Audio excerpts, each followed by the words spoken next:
You are listening to the Happiest Lives podcast with Jill Lillard, episode number 92.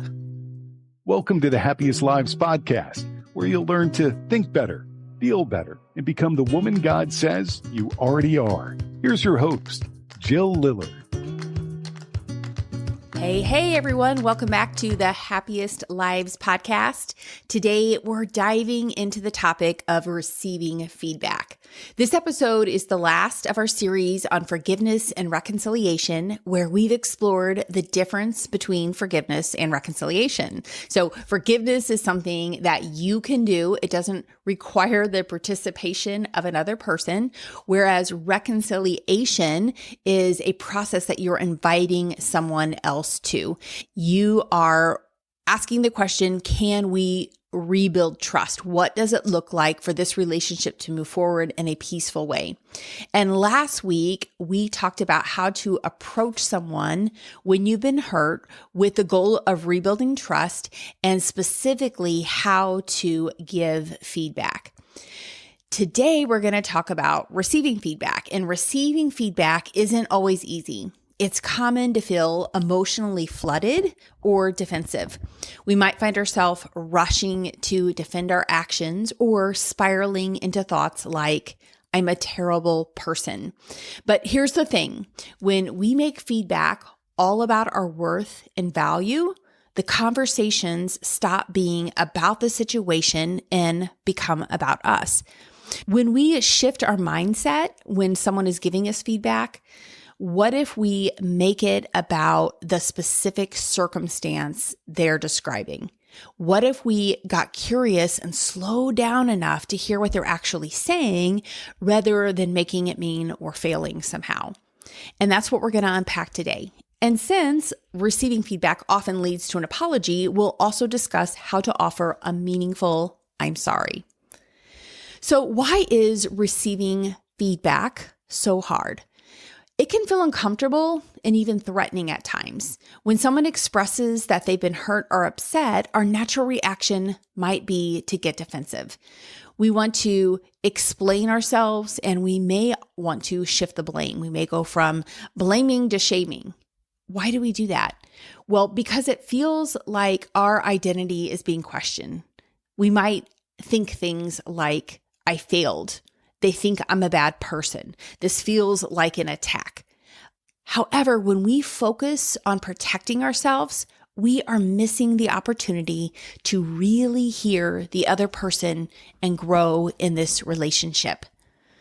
This is why I think it's so important to have a strong sense of identity that is grounded in who the Lord says you are, that you know who you are as defined by your relationship with God, that you are His daughter. You are a child of God, and there's nothing that you can do to make yourself more worthy. That worth is found in your relationship with Him. And we all have ways that we can grow. There are ways that the Lord is sanctifying us, that He's refining our hearts, that He's making us more like Him. And the only way we're going to know these areas of growth is in our relationship to other people and in relationship to the feedback that we are getting. So we don't have to try to protect our worth or our value or identity that is already secure. And when you know that, your defenses are going to be down and you're going to be able to hear better what someone is sharing with you about their experience. Some alternative thoughts, instead of thinking I'm a failure or I'm a bad person, would be, I'm glad they feel safe enough to share this with me. I want to understand what they're experiencing. This is a chance to rebuild trust and strengthen our connection. When someone tells us that we've hurt or disappointed them, it's easy to feel emotionally overwhelmed. The reaction, what we call flooding, makes it hard to think clearly.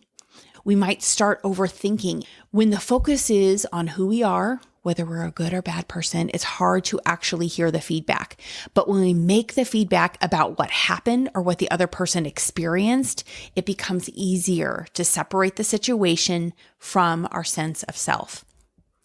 So what should we be asking ourselves? What should the internal dialogue be when someone is giving us feedback? To process feedback effectively, start by asking yourself 2 questions. What is the other person actually saying? What are their words? What did they say? We recently had a gal in our VIP group. She posted in our Slack group that her dad had given her some feedback. He had been visiting and he said, "It seems like your kids are really hard on each other." She immediately became emotionally flooded because she was making it mean that she was a bad person, that she was a terrible mom, that she had failed somehow. And so she couldn't listen to what he was actually saying. The next question you want to ask yourself is it true? Is it true that my kids are hard on themselves? If it's not about your worth and identity, you can step back from the situation and say, do I agree with what he is saying? Often when people feel defensive, they're arguing about something they actually agree on. They just haven't slowed down enough to realize it. When I work with couples, I see this happen over and over again. Both people are so caught up in reacting that they're not truly listening. Most of the time, they're saying the same thing in a different way, but they can't see it because they're flooded with emotion. If this resonates with you, here's a practice to try. When someone gives you feedback, pause and ask, what are they trying to tell me? Process what you're feeling and what you're making the feedback mean. Did they say you're a failure and you're a really terrible mom? Or did they say, your kids seem like they're really hard on each other? Notice that there's a difference between the two. And you might agree when you understand what the other person is observing. You might agree with them or you might disagree. It may have just been a moment in time that this other person was capturing and they don't have the fuller picture, so you might not agree with it. But when you stop making it mean you're a failure, you can actually get the data and the information and you can ask questions. Tell me more about that. Why are you making that assessment? What have you observed? And you can understand what the other person is seeing, what they're experiencing. And then be willing to find truth in their words without attaching it to your identity or intentions. When feedback leaves you feeling overwhelmed, creating a plan for emotional regulation is essential. And I talked about this in depth in previous episodes, including one entitled Regulating Your Emotions, which I encourage you to check out. Here's a quick guide for managing flooding in the moment. Number 1, you want to pause the conversation. It's okay to say, I need a moment to process what you said. Can we pause and come back to this? Reinforce that what they're saying is really important to you and you want to be able to hear them. Taking a break isn't about avoiding the conversation. It's about ensuring you can engage with it thoughtfully. And sometimes when we take a break, the other person is afraid we won't come back to it. So taking a break and making a plan to come back within 24 hours, maybe you'll come back in a half hour even, and talk about it will ensure that you are committed to having that conversation. And then when you take that break, you want to have some tools to regulate your emotions. This will be part of your flood plan. Taking some deep breaths, going for a walk, getting still and sensing what's going in your body, using the feel method where you find the emotion, you experience it, you explain it, and let it go. That is found in another podcast of mine. Being able to pray, journal, whatever helps you regain clarity and perspective. And the heart scan tool comes in really helpful when we use the heart scan process that is going to help you sort through your emotions and be able to return to the conversation. So when you're ready, come back with a calm and an open heart. Make sure you let the other person know that you're going to come back to the conversation because they may think you're just tapping out. They may feel like you're stonewalling them. And the difference between stonewalling and taking a time out is you're communicating that.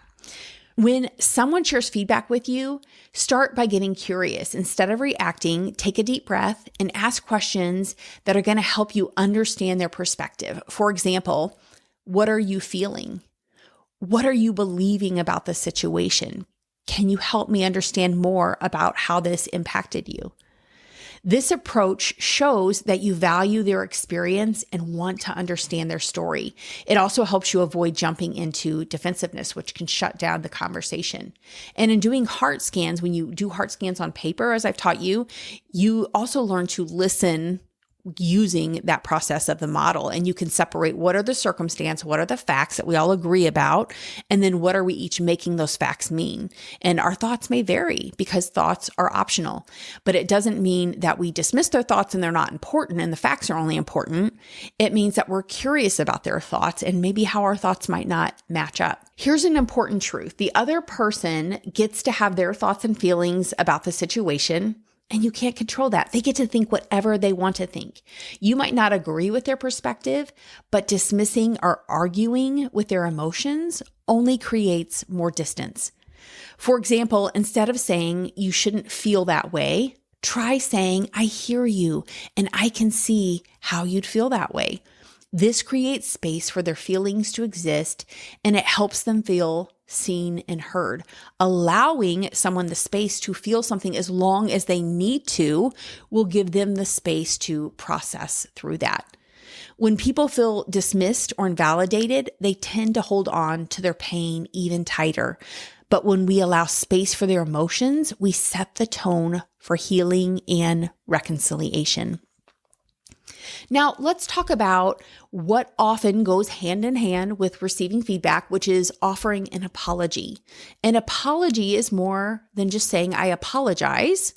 In fact, you want to say, I am sorry, because that takes more ownership. Apology is something you do. Saying I'm sorry is actually making the apology. An apology is about acknowledging your specific actions and how they impacted the other person. A sincere apology requires humility, curiosity, openness, and a willingness to own your part in the situation, even when it feels uncomfortable. To apologize well, number one, you're going to acknowledge your actions. Be specific about what you did. For example, instead of saying, I'm sorry I hurt you, you might want to say, I'm sorry for raising my voice and speaking harshly. That was wrong, and I regret how it impacted you. Number two, you want to validate their feelings. Show that you understand how your actions affected them.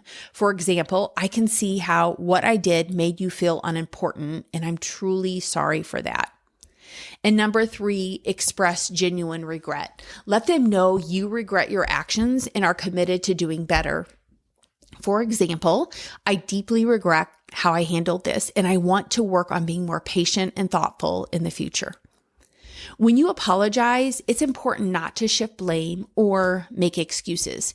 Take full ownership of your actions while also leaving space for the other person's feelings. Finally, let's talk about boundaries. So setting boundaries is an important part of reconciliation because it helps create safety and respect.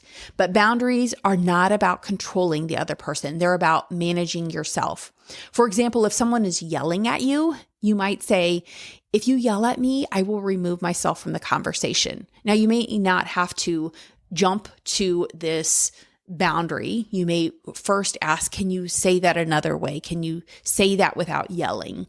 And if they continue to yell, then you might set a boundary. You might establish a boundary. Let them know what you're going to do if they keep yelling at you. This isn't a demand for them to stop yelling. It's a statement of what you will do to protect the relationship and your own well-being. Boundaries also help you respond to feedback in a healthy way.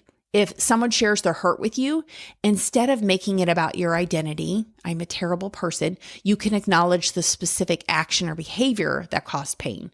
And so in this way, I would say a boundary starts in your mind. You're setting boundaries in how you are thinking about the relationship, how you're thinking about the other person, and what is the other person and what is you. Kind of like you have two separate yards. This is your yard and this is my yard. When you have that boundary established in your mind, you can observe their thoughts and feelings without getting defensive or hurt because of what they're thinking and feeling. So in conclusion, receiving feedback isn't about agreeing with everything someone says or taking on responsibility for things outside your control.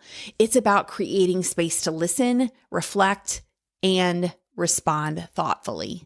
It can feel uncomfortable, but it's a gift when we allow it to refine us. And when you pair that with an honest apology, you create a pathway for healing and restoration.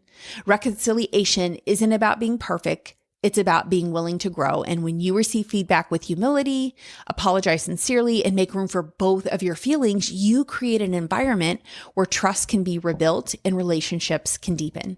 It's not easy work, but it's worth it. As we lean into these moments of vulnerability, we honor God, we grow, and we become more the people He says we already are. Thank you all for joining me today. Next week, we start a new series that I'm really excited about. We're taking a whole different direction as we talk about spirit-filled planning, making plans, being productive. How do we do that in a spirit-filled way? We want to live our lives by faith, not by works. And so how do we bring these two concepts together? Because they are both extremely valuable. And when we fuel the work that we're doing by the Spirit, it changes everything.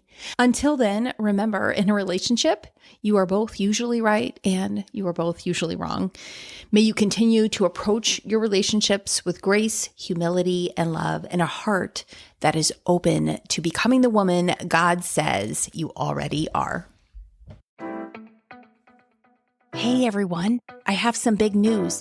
My coaching program, Clarity and Courage, is no longer available year-round. Typically, you could sign up anytime, but moving forward, enrollment will only open a few times each year.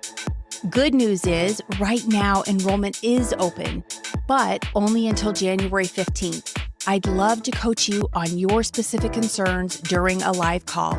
Or maybe you'd like to connect with other women inside the Worksheet Workshop, where you'll have a purposeful, heartfelt conversation that helps you dive deeper into your growth. Clarity and Courage is more than just coaching. Inside, you'll find tools, worksheets, and resources designed to help you apply the concepts and become the woman God says you already are. Visit myhappyvault.com to join before the doors close. Thank you for listening to the Happiest Lives podcast. If this episode spoke to you, please share it with a friend or leave a review. It means so much to me and helps us reach more women like you. Until next time, remember, God has a good plan for your life. Lean into His strength, trust His timing, and take the next step forward. I can't wait to see you inside Clarity and Courage.